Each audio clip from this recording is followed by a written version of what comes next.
Good day, this is Terry Difazio, and you're watching Dial It Up.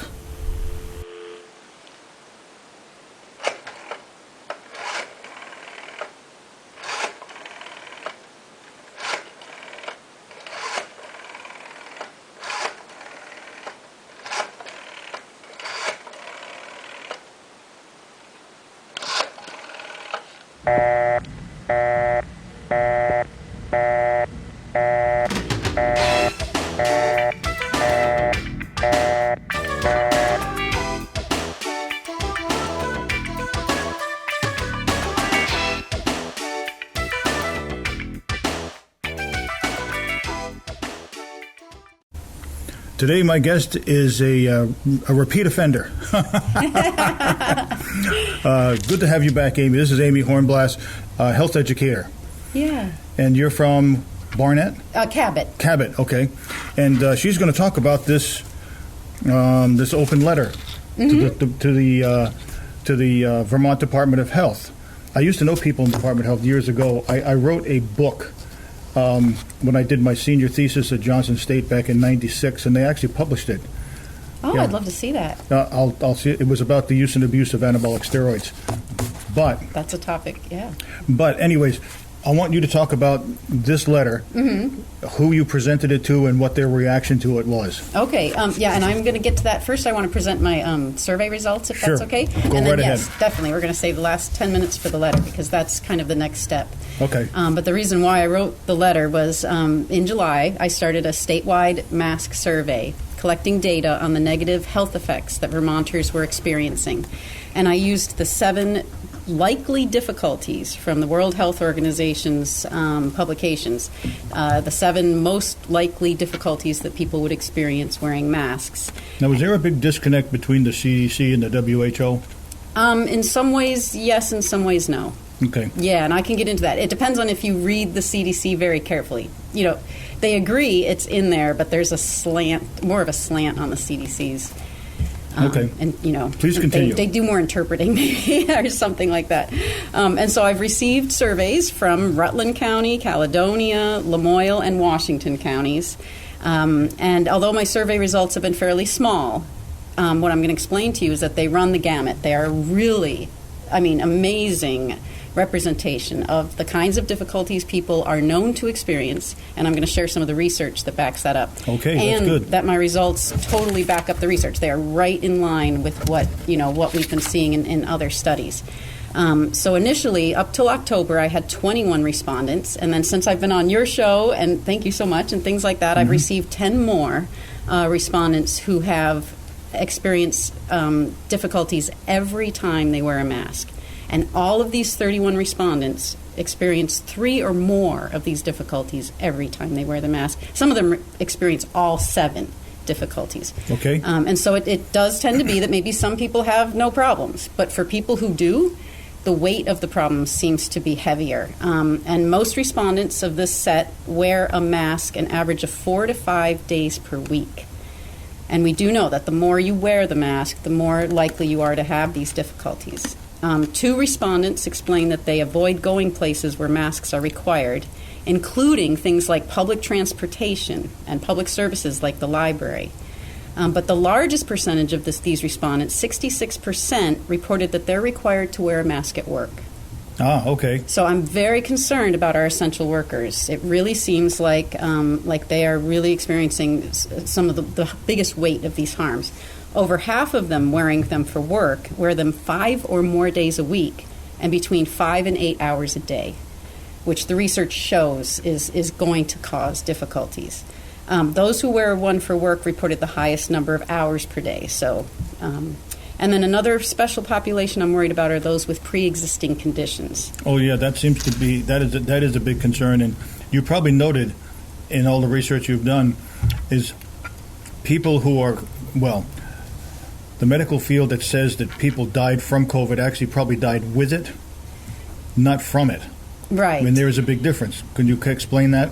Yeah, well, I think we really need to do a cost-risk analysis, a cost-benefit analysis, and really dig into what are the benefits of masks. You know, are they necessary? You know, how life-threatening is this virus versus, and how much does it spread?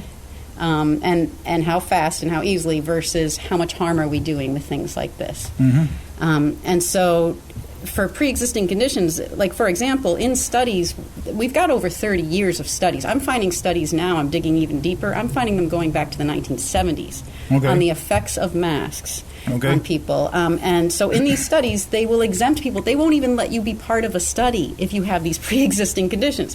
For example, in this one study from 2013 called The Physiological and Other Effects and Compliance with Long-Term Respirator Use Among Medical Intensive Care Nurses, these were the reasons they excluded people from the study. It included any medical or physical symptom condition that could potentially put subjects at risk, including pregnancy, arrhythmias, hypertension, poorly controlled asthma, history of panic attacks or claustrophobia, and or seizure disorder. So some of my concerns are we're not putting these warnings out there. In fact, quite the opposite message has been given to the public.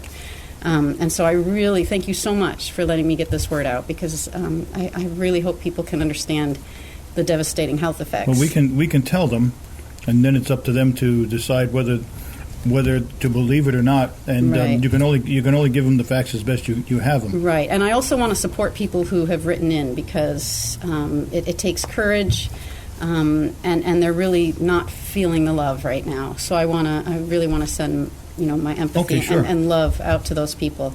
So headaches is the number one, the first difficulty. And only 4 of all my respondents said that they never had headaches. So headaches are a very common side effect.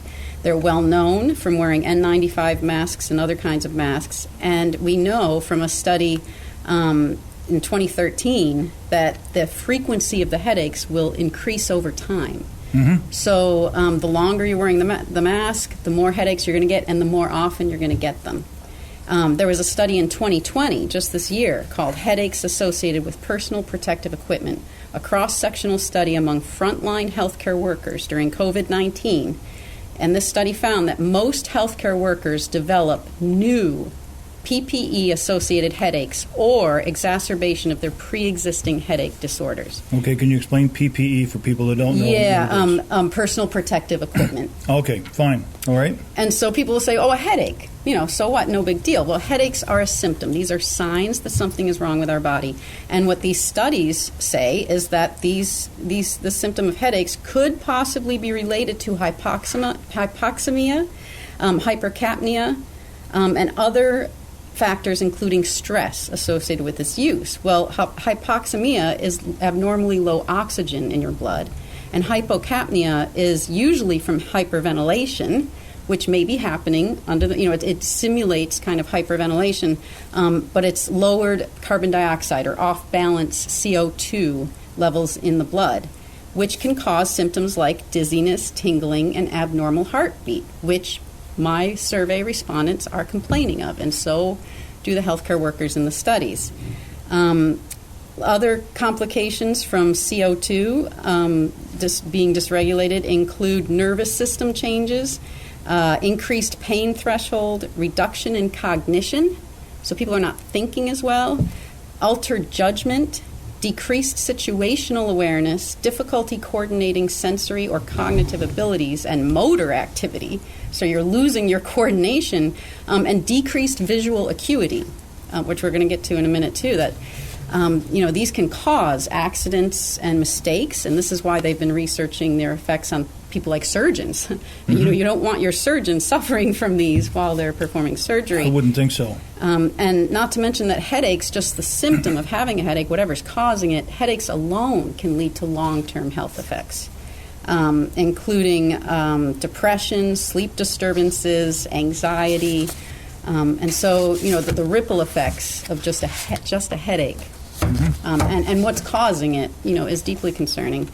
The second difficulty that I asked about was difficulty breathing, which, of course, we would expect a lot of people would experience. And all of the respondents in this set who had trouble every time they wore a mask had trouble breathing. And we know from studies of N95s that an N95 will decrease the air exchange by 37%, so a little bit more than a third. And that's an N95, and we don't know I told you this last time about the cloth masks and the surgical masks and things people are making at home. We don't know how much that decreases the air exchange. But that's why we have exemptions. CDC suggests that cloth face coverings should not be placed on children under 2 or anyone who has trouble breathing or is unconscious or otherwise unable to remove the mask. Well, why would it be a problem that you can't remove your mask? Well, if you start to have difficulty breathing, you need to take a break. Yes, of course. These studies all recommend taking breaks frequently, hydrating frequently. And we're not putting these messages out there to people, so, they're suffering. Wouldn't it make sense, though, if an N95 is the one that they say is the most effective? If it shuts off that much of your breathing, I don't think that's very good for you. Well, and it's made to be highly breathable. They've really worked on that technology to make it as breathable as possible. So my guess is that these cloth masks people are making, and now wearing 2 or 3, is even maybe more than 37%. And we know from a study that I also cite, and you can find all of these on the website, vtmasksurvey.com. We will put that up again at the end of the video. Yeah, so you can find all these sources. But we know that when they've tested the oxygen levels and CO2 levels under the mask, that the oxygen is lower than OSHA standards and the CO2 is higher. And then you're not getting that exchange. So eventually your blood levels are going to be thrown off too. Mm-hmm. And in order to maintain those blood levels, your body's going to begin stealing oxygen from your organs. Okay. Well, what grows in an oxygen-deprived environment? Not much. Cancers and things like that. Not anything good. Right. Not sure. Anything. Right. And so I have but there's also concern about the microfibers and things that might be in the masks themselves that we're breathing into our lungs now. And I just had a new survey result a couple of weeks ago that testifies to this. They say, I have great difficulty breathing when wearing a mask. I feel like I can't get enough oxygen, and I am suffocating in the hot steam of my own exhaled carbon dioxide. Mm-hmm. I start to feel lightheaded and confused and just want to get out of the store and end up forgetting half the things I needed there. I also start to feel panicky, as one does when you can't breathe or get enough oxygen. I mean, why are they feeling this way? Well, now we know, right? There's very good reason. Exactly. We also know that in Vermont, about 10% of adults and children are living with asthma. Okay. And that 5% of all Vermonters are living with COPD. So if their oxygen exchange is already decreased by a third by their condition, and then you put a mask on, decrease it by another third, we need to start warning people. We need to start taking care of these people. I also had a respondent who was pregnant, and she's been testing her oxygen levels when she wears a mask, and she can see that her oxygen levels are dropping. And that is documented in a really good study of nurses showing that pregnant nurses, because they won't steal the oxygen from the fetus when they need it, right? They're going to steal it from the mother, from her blood. You're going to see that drop in her blood. Are we putting warnings out? I haven't heard the health department say anything about pregnant women being careful, people with COPD being careful, and this is what I'm kind of trying to encourage here. So the third health condition I asked about was skin irritation. About a third of respondents never had skin irritation, and about a third did, always. Mm-hmm. So skin irritation tends to be one of those things that either you've got it or you don't. So some people might not even know what I'm talking about, yet you'll find in the press, if you Google mask knee or look up mask knee on a search engine, you'll see that this is a common complaint. Breakouts of the skin, and now we even have mask mouth, which dentists are complaining of, because those breakouts, they're ending up all the way down the throat. Now, anytime we have an opening in the skin, bacteria and germs can get in. Exactly. So we're actually creating likelihood of more infections. And there's a 2020 study here that cites that says that particularly the elderly and others with dry skin are having this problem. And then you end up scratching, which leads to more breaks in the skin. People are developing MRSA and all kinds of bacterial infections under those masks. The fourth complaint or difficulty that people have is difficulty communicating. And all of the respondents reported some level of difficulty communicating, and that makes sense, right? And we know that from a study, let's see, this study is called The Negative Impact of Wearing Personal Protective Equipment on Communication During the Coronavirus Disease. Right, so we've got studies coming out right now even just confirming all this. And they said, where attempts to deliberately raise your voice volume or shout through the PPE were simulated, understanding significantly improved as expected. So if you shout, people can hear you better. I'm glad we have a study to show that, right? Yeah. But they also found that the raising of the voice for prolonged periods may lead to issues with voice strain and abuse, in addition to frustration or miscommunication. And I did have a survey respondent who said that her voice it hurts. I mean, her throat hurts. She has a sore, raw throat. And imagine, you're going to work 5 days a week, you're straining your voice 5 days a week. Yeah, okay, maybe it's been 2 weeks, maybe for a month, but it's been a year now. And we're saying there's no end in sight. What is that going to do over time? And I also just recently, this is really, really important, that I had this respondent write in just recently. This is a new response. This person said, "It's really quite simple. I am significantly hearing impaired. Despite having excellent hearing aids, I am still very reliant on lip reading in order to comprehend speech. Speech discrimination is also aided by the ability to read the totality of the speaker's facial expressions. Since the pandemic has resulted in virtually universal mask wearing, I have found it's often difficult.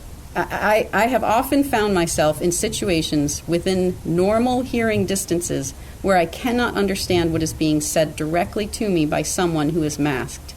This is a serious detriment to communication, and more, it imposes a significant level of stress onto my overall physical health, to say nothing of my mental well-being. I imagine this is a not uncommon reaction being experienced by many hearing-impaired people, but I do not know the extent to which it is being recognized as a public health issue, which I believe it to be." It happened to me several times. I will see people, or they'll see me, and they won't even know who I am. Right. You have to say, "Hey, I think I know you." "Oh yeah, you're such and such," and it's like, I didn't recognize you with your mask on. And I'm finding that to be common. With the speech thing, I'm not finding it that bad because people are just yelling more. Right, they're yelling more, and you get closer. Yeah. Which is what we're not supposed to be doing. So that was one of the problems that the studies do cite. Yeah, we're supposed to be social distancing and wearing masks, and yet we have to get closer and yell louder. Right, and so you also you also can't tell people's expressions. I noticed that the interpreters at the press conferences and the interpreters all through this pandemic have not been wearing masks. You know, the people who do the hands, sign language during, to do the interpretation. And why, right? They're not talking. Why can't they wear a mask? Well, because their expression is such a crucial part of that communication. Otherwise, just the hands alone don't tell you the message. You need the face, and we all do, whether we're hearing impaired or not. Now, you're going to read us a letter, are you? Yes. Shall I get to? Okay, so I also asked about physical discomfort, which, of course, people get hot, and lots of other things. And mental and emotional discomfort, we know that people increase their fear and stress. And in fact, violence gets increased when people wear masks. And I also had nurses write in. A nurse wrote in and said that they're being threatened with being punished, and that patients are having to wear them, even when patients are on oxygen coming out of surgery. Now that's a whole other area that I think we really need to look into. And a construction worker wrote in to say that they can't find the N95s that they need for the construction work that requires N95s. They can't find them now, and they're being fined for not wearing them at work. So we've got all kinds of issues going on here, Terry, and I have evidence that this is hurting Vermonters. I believe that is true on so many levels. I mean, if they've created a catch-22, you have to wear this mask. Okay, I'll wear it. Now I can't buy it. Oh, we're going to fine you because you can't find it. Right. And that makes no sense at all. It's a catch-22 that someone has overtly or covertly created. Right. I mean, that's what it appears to me. Right. What do you think? Right. Well, it's definitely kind of a setup. One thing I came across when I was researching this nurse issue, I just think this ties into the letter here and why I'm writing it. There was, in 2008, there was a lawsuit between the Ontario Hospital Association, which was the Ontario Nurses Association, which is their union, against St. Michael's Hospital. And the union won. What was happening was the nurses were being made to wear masks if they wouldn't get their flu vaccine. And I've heard this is happening in Vermont, and has been happening for over a year now here in Vermont. So this is this policy, VOM, vaccine or mask is what they call it. And through this lawsuit, it's interesting, in 2008, this is what the judge, the judges found. Let's see, you get hot under the mask. We know that masks are uncomfortable. This is why the nurses were complaining. And it also interfered with patient care.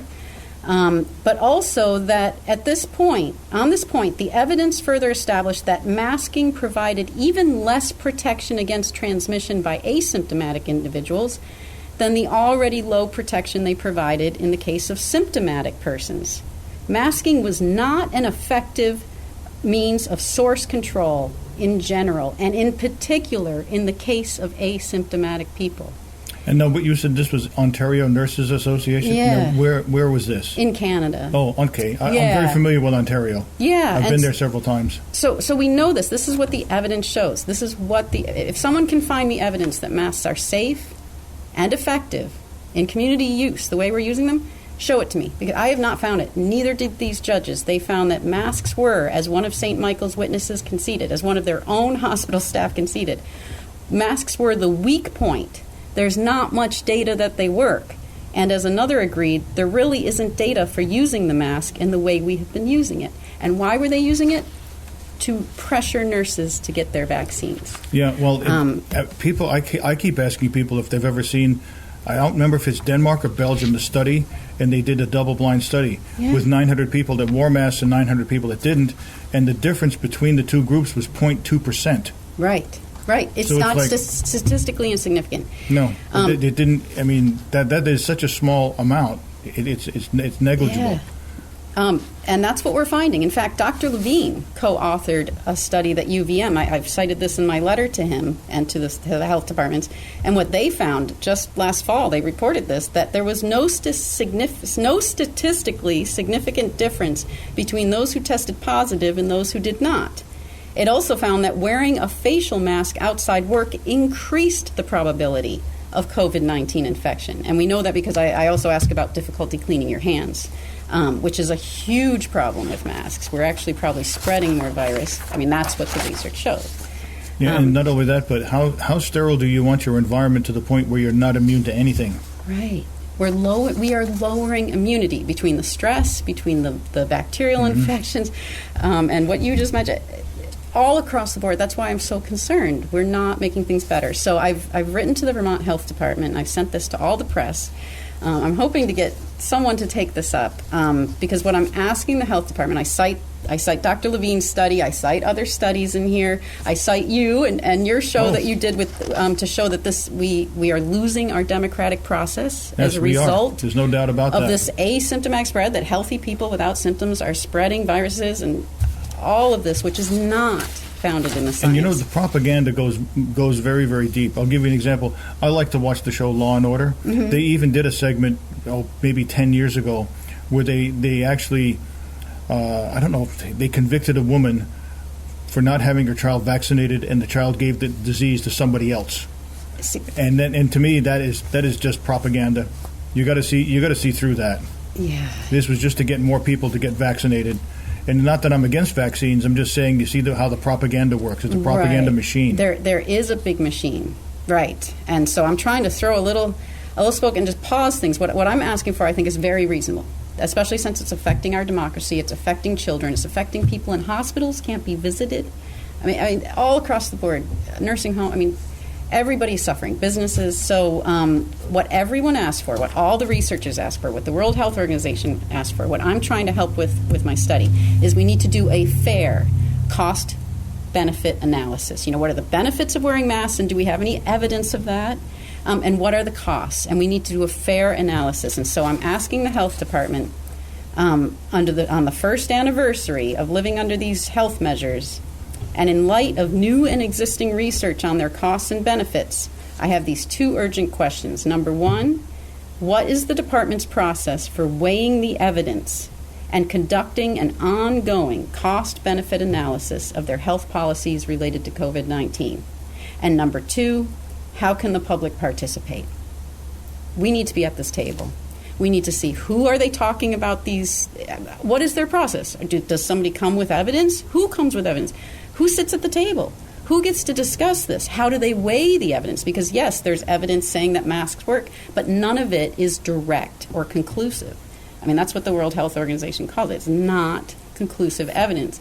And so we need to be able to weigh that. And we need Vermonters to be able to come to the table and say, these are the negative effects on my business, on my health, on my family. And unless we are weighing in, unless they are weighing this data, they are not conducting public health policy. It's even, that's what you always would do. It's even interesting, too, is a few people that I know that have done everything that they've been told have gotten COVID anyway. Right. Well, and the masks evidently can cause bacterial pneumonia. They can cut.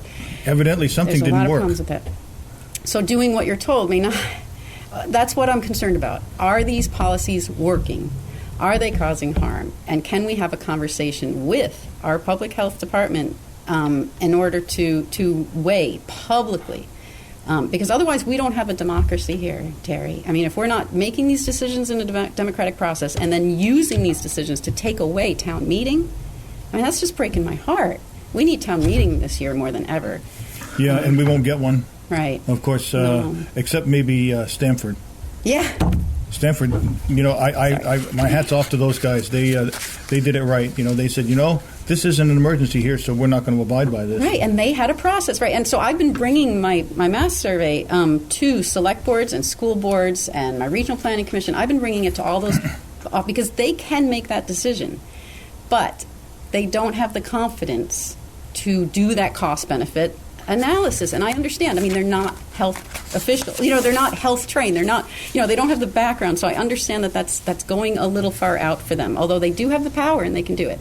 And so because I kept hitting kind of walls there, people weren't willing to budge on this. Well, we're going to do what the health department says. I decided I have to go to the health department. Okay. Do you need more time to read your letter? No, I just wanted to read those two questions mostly. Oh, okay. Yeah, thank that's you. good because we're getting close to our time being up. Do you have anything else you want to add? We have just a couple of minutes, but anything else you want to add because I think this is important. Yeah. And sometime in the future, we will have you back again. Oh, thank you. Yeah, because results keep rolling in. So why don't I just let people know that please fill out surveys. I can definitely use more evidence, and I'm posting people's quotes from the surveys on the website. I've updated the website, and you can find relevant research. You can email me there and find out if you have any questions or if you have any research or data you want to send me. I am always looking for more. I have maybe some of the biggest files of anybody in the state, I'm not sure, of all the studies that have been done and are being done. We've got one that just came out of Germany on the effects of children, and it's very sad. Very sad what we're doing. Oh, yeah. As a matter of fact, many people have said, you can't control this virus. You can't control any virus. It's going to run its course. All we've done is made it last longer and longer and longer. Right. And many people have said, if we'd let this thing run, it would probably be over. Right. But what do you see in the mainstream media? The second, third, fourth wave is going to be worse, and that's not how viruses work. No, I encourage people, and in my letter to the health department, I cite a study or research that's been done by Rational Ground.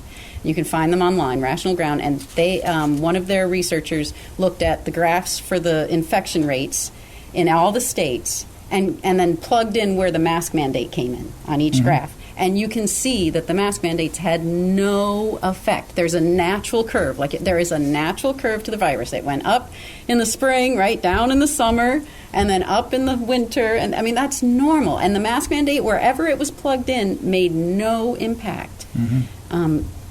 So why are we making people suffer? Why aren't people who work in construction able to find N95s? I looked around at some construction stores in Burlington, and they're right. I couldn't find an N95. Surgical mask? You're not going to wear a surgical mask when you're doing, insulation work or something like that.